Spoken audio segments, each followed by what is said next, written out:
Now to Algeria and continued unrest over President Abdelaziz Bouteflika's bid to seek re-election. Protests continued into the night on Sunday in various cities. This after Bouteflika's candidacy was formally submitted. And those protests have resumed today, as you can see with these pictures of students taking to the streets a little bit earlier. Bouteflika is currently in Switzerland for medical treatment.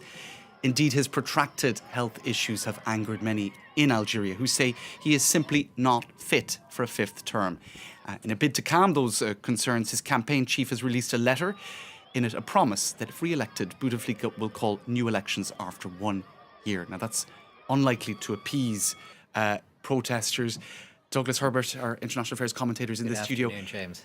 I mean, let's put it bluntly. How is it possible that a man who is so unwell, who's often seen in a wheelchair, who's frequently in Geneva for medical treatment, is seeking a fifth term? Yeah, and the rumor mill in Algeria, they often grimly joke that he's dead. You know, the conspiracy theorists basically say, we have no proof he's actually still alive. He hasn't addressed his nation in years. These are all the facts of the matter. He has rarely been seen in public since he suffered this paralyzing stroke back in 2013. Now, you use the term unfit in your intro. Now, you're technically right, unfit, but some would say that's putting it mildly.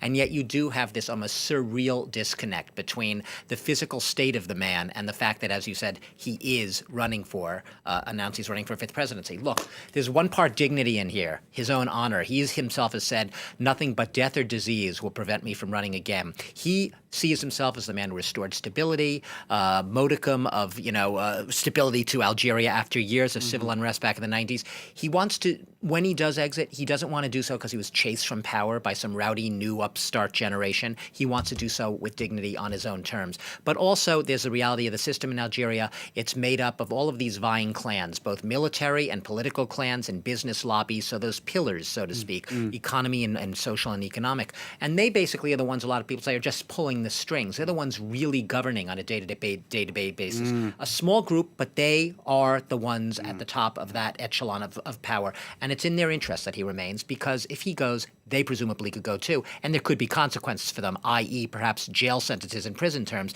depending on who comes next. And I go back to that original point. He is seen, Bouteflika, by some people of perhaps an older generation as a synonym for stability.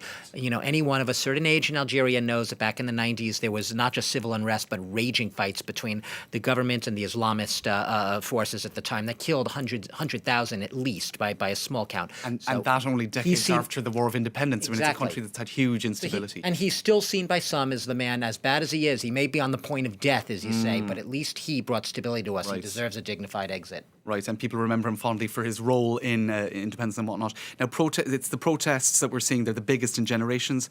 A lot of young people taking to the streets who don't remember all of that unrest. What we were from just the 90s. talking about. But there's a political maturity there. We were talking about this earlier. They're a politically mature group of... Very mature. Well, first of all, they've steered very clearly, and you could say wisely, given the past precedents, of violence. And, look, even if they're not old enough, James, to remember that civil unrest and the insurrections back in the 1990s, their parents have told them the stories. It's very fresh in the national memory and imagination, even if they physically didn't live through it.